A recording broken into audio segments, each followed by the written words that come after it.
Ready या sir काल पहाटे 1:45 वाजता विधेयक पारित झालं. त्यामध्ये चर्चा होती की ज्या पद्धतीनं एकीकडे ओवेसीनं संपूर्ण विधेयक पाळलं, त्यानंतर शिवसेनामधून जी चर्चा होती की कुठेतरी बाजूला जाईल ती दिसलं नाही. काय भूमिका राहील? एक लक्षात घ्या की आज शिवसेना पक्षप्रमुख उद्धव ठाकरे हे या विषयावरती पत्रकार परिषद मुंबईत घेत आहेत आणि त्यात शिवसेनेच्या भूमिकेविषयी सविस्तर ते त्यात माहिती देतील आणि चर्चा करतील. काल जवळजवळ पहाटे हे वक्फ सुधारणा विधेयक मंजूर झालं. जणू काही देशामध्ये फार मोठी क्रांती करतायत अशा प्रकारे एक माहोल सरकारनं आपल्या सगळ्यांच्या माध्यमातून निर्माण केला. ते बिल मंजूर झालं आणि आमचे सन्माननीय प्रधानमंत्री परदेश दौऱ्यावर गेले. थायलंड, बँकॉक वगैरे भागात काल पहाटे प्रधानमंत्री गेले. या बिलामुळे या देशामध्ये काय होणार आहे आणि यापूर्वी काय झालं, हा सगळा व्यवहार जो आहे हा मुस्लिमांच्या संपत्तीवर कब्जा मिळवण्याचा आहे. याच्यामध्ये फार मोठं महान कार्य आहे का गरीब मुसलमानांना याच्यातून खूप मोठं त्यांचा उद्धार होणार आहे वगैरे जे काही भाषा काल केली हे पूर्णपणे ढोंग आहे. 2.5 लाख कोटीच्या वर ज्या प्रॉपर्टीची किंमत मूल्य केलेलं आहे अशा प्रॉपर्टीवरती आपला अधिकार राहावा यासाठी काल हा सगळा खेळ झाला. अल्पसंख्याक असतील, मुसलमान असतील, त्यांच्या महिला असतील, यांचा उद्धार कसा होणार याच्यातून. पण एक काल मात्र अमित शहांच्या पोटातून एक सत्य बाहेर पडलं. त्यांच्या भाषणात जर आपण ऐकलं असेल की 2025 पर्यंतच्या मशिदी, मदरसे, दर्गे याला ते हात लावणार नाहीत बोलले ना ते. पण रिक्त जमिनींची विक्री करू आणि त्या पैशातून आम्ही गरीब मुस्लिम महिलांना दान देऊ. म्हणजे शेवटी खरेदी विक्रीवरती आलेले आहेत. शेवटी हे संपत्तीचं रक्षण करते ना. आम्ही तुमच्या जमिनींचं रक्षण करण्यासाठी हा कायदा आणला असेल.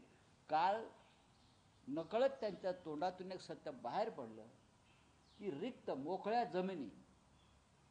जमिनींचा आम्ही सौदा करू. या मोकळ्या जमिनींची किंमत 2 लाख कोटी आहे. या 2 लाख कोटींचा सौदा करण्याची भाषा त्यांच्या पोटात जे काय ढवळत होतं ते शेवटी काल बाहेर आलं. आता या मोकळ्या जमिनी कोण कोणाला विकणार आणि कशा पद्धतीनं विकणार. जशी धारावीची विकण्यात आली, जसे मुंबईची विमानतळं किंवा देशभरातली विमानतळं विकण्यात आली, देशभरातले पब्लिक सेक्टर्स विकण्यात आले. या देशामध्ये विकणारे 2 आहेत आणि विकत घेणारे 2च आहेत. दुसरं कोणाला या जमिनी जाणार आहेत का. म्हणजे हा सगळा खटाटोप मुसलमानांच्या भल्याच्या नावाखाली काय आहे हे काल स्वतः देशाच्या गृहमंत्र्यांच्या तोंडून बाहेर पडलं. या जमिनी आम्ही विकणार आहोत हे तुम्ही त्यांचं कालचं भाषण आहे का. रिक्त जमिनी आम्ही विकू, सौदा करू. जे कालपर्यंत आम्ही संपत्तीला हात लावणार नाही, ही गरिबांची संपत्ती आहे, आम्ही त्यांचे रक्षण करते आहोत, काल त्यांचा हे ढोंग नकळत बाहेर पडला. आता ह्याच्यामध्ये जर तुम्ही असं म्हणत असाल किंवा फार मोठ्या उदात्त हेतूने बिल आणलं, स्वतःच ते उघडे पडले काल. या जमिनी त्यांना विकायच्या आहेत, या जमिनीतून त्यांना पैसा मिळवायचा आहे, या जमिनींचा त्यांना व्यापार आणि व्यवहार करायचा आहे आणि तो सुद्धा आपापसातल्या लोकांमध्येच करायचा आहे. 2 लाख कोटीच्या वरच्या या जमिनी आहेत, कमी नाहीत. आणि त्या जमिनीवर डोळा असल्यामुळेच ह्या लोकांनी हे सगळं काम तुम्ही म्हणता उद्धवजी आज भूमिका मांडणार आहेत, पण का सस्पेन्स अजूनही कायम आहे. तुमचा पाठिंबा आहे की विरोध आहे अजूनही स्पष्ट झालं. काल आम्ही काय मतदान कुठे केलं तुम्ही काय म्हणताय. काल आम्ही काल यासाठी हा भ्रष्टाचार आहे, आम्ही या भ्रष्टाचाराच्या विरुद्ध मतदान केलं. हिंदू मुस्लिम 100% प्रत्येक विषयावरती हिंदू मुसलमान करायचे. या देशामधला राष्ट्रीय खेळ एकेकाळी काय होता? हॉकी. हॉकी हा आपला राष्ट्रीय खेळ आहे. त्यानंतर आमचे जयभाई शहा हे क्रिकेटचे सूत्रधार झाल्यावरती राष्ट्रीय खेळ झाला क्रिकेट. आणि त्याच्यामध्ये सुद्धा हिंदू मुसलमान IPL पण आणले आहेत. म्हणजे आता मुसलमानाच्या विरुद्ध मुसलमान लढवला जातो जसं IPLमध्ये असतं, आणि हिंदूच्या विरुद्ध हिंदू लढवला जातो. असं एक नवीन धार्मिक IPL सुद्धा लोकांनी सुरू केलं. हे या बिलाच्या निमित्तानं आपण प्रत्येक ठिकाणी हिंदू आणि मुसलमानाचा खेळ हा नवा राष्ट्रीय खेळ ह्या लोकांनी सुरू केलेला आहे. कालचा जो बिलाचा मसुदा आणि कालची भाषणं जर ऐकली तर त्याच्यामध्ये फक्त संपत्ती संपत्ती आणि संपत्ती, त्याच्या पलीकडे वेगळं काही नाही. यांना स्वप्नात सुद्धा संपत्ती दिसते. खाता पिता उठताना यांना फक्त जमिनी आणि संपत्ती दिसतात. आणि मग ते धार्मिक संपत्ती असेल, सामाजिक संपत्ती असेल किंवा राष्ट्राची संपत्ती असेल. रात्री 2:30 वाजेपर्यंत कामकाज चाललं त्यावेळेला दोनदा देवेंद्र फडणवीसांनी काल ट्विट केलं. तुम्ही सुद्धा त्याला एकदा उत्तर दिलं. हे वारंवार असं का पहिल्या सकाळी ट्विट केलं त्यांनी म्हटलं की शिवसेना काय लक्ष आहे बघा, त्यांना पुन्हा तेच ट्विट केलं त्यांनी पुन्हा तुमच्या टीका केली. त्यांना दिवस रात्र पहाटे शिवसेनेची भीती वाटते. अगदी ओरिजिनल शिवसेनेची. त्यांनी केलेलं जे पाप आहे शिवसेना फोडण्याचं ते त्यांना अजून पचवता आलेलं नाही. आम्ही त्यांचं ढोंग आणि त्यांचं पाप सदैव उघडं करत असतो. आणि आज सुद्धा मी सांगतोय ना, महाराष्ट्रामध्ये मुंबईमधल्या जमिनींचे व्यवहार आधीच झालेले आहेत वक्फ बोर्डाच्या विधेयक सादर व्हायच्या आधीच. आणि त्यासाठी त्या विधेयकाला त्या जमिनींच्या खरेदी विक्रीला कायदेशीर स्वरूप आणण्यासाठी हे विधेयक आणण्यात आलं. हे स्पष्ट आहे. त्याच्यामुळे देवेंद्र फडणवीस यांची भीती मी समजू शकतो. आम्ही त्यांना एक्सपोज करणार आहोत आणि करत आहोत. त्यांची भीती जी आहे ही आम्ही समजू शकतो. ज्याने उगाच राष्ट्रीय ऐक्य, हिंदू मुसलमान ऐक्य, मुसलमानांचा मसिया, काल जर तुम्ही अमित शहांचं भाषण ऐकलं असेल तर मुस्लिमांचं इतकं लांगूळ चालन बॅरिस्टर जिनाने सुद्धा केलं नसेल, ओबीसीनी केलं नसेल आणि शहाबुद्दीननी केलं नसेल. इतक्या भयंकर पद्धतीनं काल त्यांचं भाषण हे मुस्लिम लांगूल चालवण्याचा एक अत्युच्च नमुना होता. फक्त मुस्लिम, आम्ही मुस्लिमांसाठी हे करतोय, आम्ही मुस्लिमांसाठी ते करतोय, आम्हीच मुस्लिमांचे अल्लाह आहोत, आम्हीच मुस्लिमांचे पैगंबर आहोत. या पद्धतीचं भाषण पाकिस्तानचा निर्माता बॅरिस्टर मोहम्मद अली जिनाने सुद्धा कधी केलं असेल तर मला दाखवावं.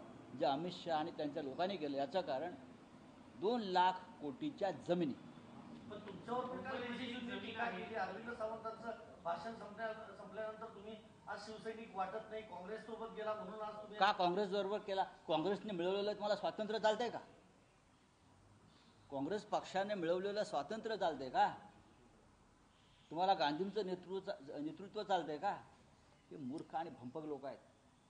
त्यांना जमिनी आणि पैशाशिवाय काही दिसत नाही. त्यांना देश दिसत नाही, त्यांना धर्म दिसत नाही, त्यांना देव दिसत. रात्री 2 वाजता राहुल गांधी होते सभागृहात, मात्र पंतप्रधान मोदी नव्हते. ते परदेशात गेले ना. बिल मंजूर झालं आणि जमिनींचा कागद घेऊन ते परदेशात गेले असतील रिक्त झालेल्या. मुंबईमध्ये एक जमीन आहे, तिथं उद्योगपतीचं घर आहे, ती देखील अशाच पद्धतीची जमीन आहे असा दावा केला जातोय. संसदेत दावा झाला आहे. हे खरं आहे. हे आता नवीन नाही आहे ना. वक्फ बोर्डाच्या यतीमखान्याची जमीन आहे, अनाथालय. त्याच्यावरती आता सरकार आणि ते बघतील वक्फ बोर्ड काय असेल ते. पण देशभरामध्ये अशा अनेक जमिनीचा सौदा आधीच झालेला आहे आणि त्याला कायदेशीर स्वरूप देण्यासाठी त्या व्यवहाराला हे वक्फ बोर्डाचं बिल आणलं आहे. आणि मुस्लिमांना आणि हिंदूंना हे लोक मूर्ख समजतात. काय राज्यसभेत तुम्ही कोणाला तरी बोलताना सांगितलं की 10 वेळा पक्ष बदलणारे मला शिवसेना. कसं आहे की हे भारतीय जनता पक्षाचे काही बाडगे असतात. हे कधी काँग्रेस पक्षातून आलेले आहेत, कधी अन्य पक्षातून आलेले आहेत. आम्ही बोलायला उभं राहिल्यावरती ते पाठीमागून आम्हाला डिस्टर्ब करतात, कारण आम्ही त्यांच्यावरती हल्ले करतो. आणि काल तशा प्रकारचा एक प्रयत्न होत होता एका गटाकडून बाळासाहेब ठाकरेंचं नाव घेऊन. त्याच्यामुळे मला तो रुद्रावतार आणावा लागला. शिवसेना राज्यसभेत मांडलं जाते, कसोटी वाटते अजिब. बघा, असं आहे की त्यांच्याकडे बहुमत आहे. आणि काल जर तुम्हाला माहीत असेल लोकसभेत जे बिल मंजूर झालं ते 300 पार नाही करू शकले. ते 300 पार करू शकले. बहुमताचा आकडा किती आहे? 283. बरोबर ना? 283 हा जर बहुमताचा आकडा असेल तर 273 असेल. 283, 273. काही लोक गैरहजर असतात, काही अमुक असतात. तर त्यांना किती पाठिंबा आहे? उलट विरोधी पक्ष एकजुटीने उभा होता, भक्कम होता. 232. काही लोक आमचे गैरहजर होते. तर आमचे शिवसेनेचे अष्टेकर आजारी आहेत, ते हॉस्पिटलला आहेत, ते गैरहजर आहेत. हां, त्याच्यामुळे फार मोठी त्यांनी ताकद दाखवली काल असं नाही. सर, टॅरिफ लावण्यात आलाय ट्रम्पने, हे सगळं घडत त्याच्यासाठी ट्रम्पने लावलेल्या टेरिफवरचं लक्ष जे विचलित व्हावं या देशाचं, लोकांचं, त्याच्यामुळे महागाई वाढणार आहे, त्याच्यामुळे बेरोजगारी वाढणार आहे, त्याच्यामुळे उद्योग बंद पडणार आहे. 26% टेरिफ ट्रम्प निकाल लावलं. आणि कालचा दिवस जो टेरिफ लावण्याचा होता तो दिवस त्यांनी हे बिल आणण्याचं, दिवसभर मीडियामध्ये बाहेर फक्त या बिलाची चर्चा राहावी, ट्रम्पनं लावलेल्या टेरिफची चर्चा होऊ नये यासाठी काल हे बिल आणलं. कालचा दिवस त्यासाठीच निवडला गेला, सगळ्यांना माहिती आहे. 26% टेरिफ लावलेलं आहे. त्याच्यामुळे आज रुपया कोसळला, शेअर बाजार कोसळला, आर्थिक अराजक माजलं आहे, अनेक उद्योगांवर संकट आलेलं आहे. ही भविष्यामध्ये देशामध्ये ज्या प्रकारचं आर्थिक अराजक माजणार आहे त्याचं हे द्योतक आहे. आणि म्हणून त्या सगळ्यावरचं लक्ष काढण्यासाठी हे संपत्ती विधेयक आणलं. डॉक्टर नसलो तरी अनेक ऑपरेशन केलेत, अनेकांच्या मानेचे पट्टे, कमरेचे पट्टे निघून गेलेत, असं पुन्हा एकदा उपमुख्यमंत्री एकनाथ शिंदे होत आहे. त्यांच्या पाठीला सुद्धा एक असा कणा लावण्याची गरज आहे. जी दिल्ली पुढे वारंवार वागतात ना, झुकतात, माना डोलवतात, ते त्यांना जो मान हलवण्याचा विकार जडलेला आहे सारखा, मी त्या आजाराचं नाव घेणार नाही, तर त्याच्यावर त्यांना उपचाराची गरज आहे. आमच्या मानेचा पट्टा गेला, पण तुमच्या गळ्यात जो दिल्लीचा पट्टा पडलेला आहे गुलामगिरीचा, त्याच्यावर बोला. चला. भाजप वारंवार छत्रपती शिवाजी महाराज हे हिंदुत्ववादी होते असंच सांगतं, पण का नितीन गडकरींनी स्पष्ट केलं की 100% छत्रपती शिवाजी महाराज हे सेक्युलर होते. अफजल खानाची कबर त्यांनी सन्मानानं बांधली. आणि मुस्लिम देखील. भारतीय जनता पक्षाला स्वतःची आयडिओलॉजी नाही. भारतीय जनता पक्ष हिंदुत्ववादी कधीच नव्हता. हा भारतीय जनता पक्षानं सातत्यानं एक राजकीय भूमिका घेतली सोयीची, आणि ती वेळोवेळी बदलत गेली. त्यांना छत्रपती शिवाजी महाराज, वीर सावरकर, सरदार पटेल हे त्यांच्या राजकीय स्वार्थासाठी हवे असतात. भारतीय जनता पक्षाच्या लोकांनी शिवचरित्राचा अभ्यास करावा, आणि खास करून जे बाडगे त्यांच्या पक्षामध्ये आलेले आहेत त्यांनी करावा. आजच राष्ट्रीय स्वयंसेवक संघाचे सरसंघचालक मोहनराव भागवत यांनी काल सांगितलं आहे की छत्रपती शिवाजी महाराज हे आमचे आदर्श आहेत, आणि त्यांनी समाजातल्या सगळ्या वर्गाला एकत्र करून राज्य स्थापन केलं. हे भारतीय जनता पक्षाची मातृसंस्था, मायबाप, संघप्रमुखांचे विचार आहेत. त्यांनी जरा ते समजून घ्यावे. चला, थँक्यू. खासदार अष्टेकर काल अनुपस्थित होते, पण पुन्हा एकदा मगाशी ते अर्धवट राहिलं, क्लिअर करा की शिवसेनेनं विरोधात मतदान केलं हे सगळ्या खासदारांनी केलेलं आहे का? नक्कीच. त्याशिवाय का हा आकडा झाला? आता कोणी कुठे मतदान केलं आहे हे त्या डिजिटल बोर्डावर येतं ना. नाही, जाऊ दे ना.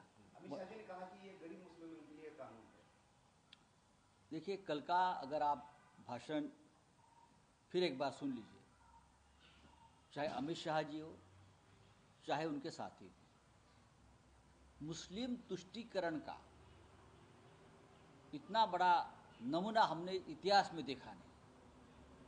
वो हमें कहते हैं ना कि आप मुस्लिम की तुष्टीकरण करने वाले लोग हैं, तो आपका भाषण आप खुद सुन लीजिए अमित भाई. बैरिस्टर जिन्ना का भी ऐसा भाषण नहीं था,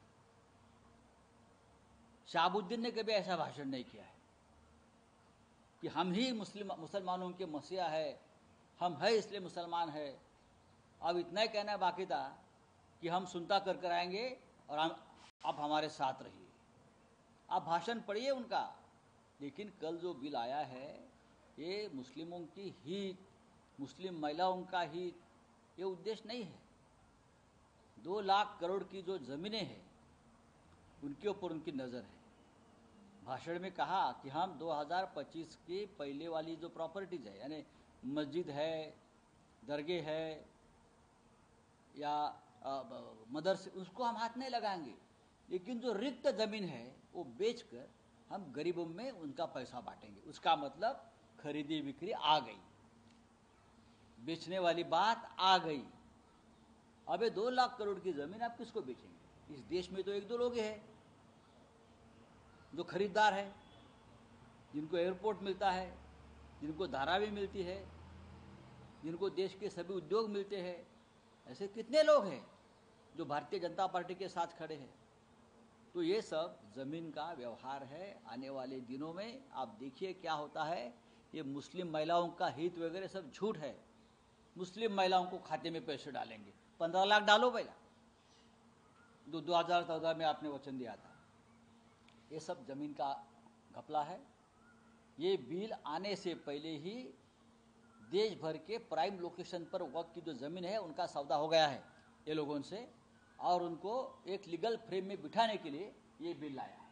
राज्यसभा में आज आप बोलेंगे इस पर? अब मैं बोलूँगा, अगर मुझे बोलने का मौका मिला, क्योंकि जब भी मैं खड़ा होता हूँ बोलने के लिए तो मुझे डिस्टर्ब किया जाता है। ये हमेशा होता है, कल भी हुआ है। कितना टाइम मिलेगा विपक्ष को लगता है आपको? अभी देखेंगे, जितना टाइम मिलता है वो काफ़ी है। आपके कितने सांसद एब्सेंट थे और क्या वजह थी? नहीं, हमारे सभी सांसद थे। हमारा एक सांसद जो है वो बीमार है और अस्पताल में है बहुत दिनों से। लेकिन सर, किरण रिजिजू बार-बार बाला साहब ठाकरे की याद। अरे कौन किरण रिजिजू जी? छोड़ दीजिए। किरण रिजिजू जी हमको बाला साहब की याद दिलाएंगे क्या? किरण रिजिजू जी, आडवाणी को याद करो, बाद में बाला साहब। ये जो सब है, मिस्टर ट्रंप, प्रेसिडेंट ट्रंप ने कल जो भारत के ऊपर 26% टैरिफ लगाया है और उससे देश की आर्थिक स्थिति बिगड़ गई है। रुपया फिर एक बार मर गया है, लुढ़का नहीं, मर गया है। शेयर मार्केट ध्वस्त हो गया है, महंगाई बढ़ेगी, उद्योग बंद हो गए। उसके ऊपर से ध्यान हटाने के लिए भी ये कल का दिन चुना और कुछ नहीं। Thank you. Sir, Imran Masood ने कल कहा है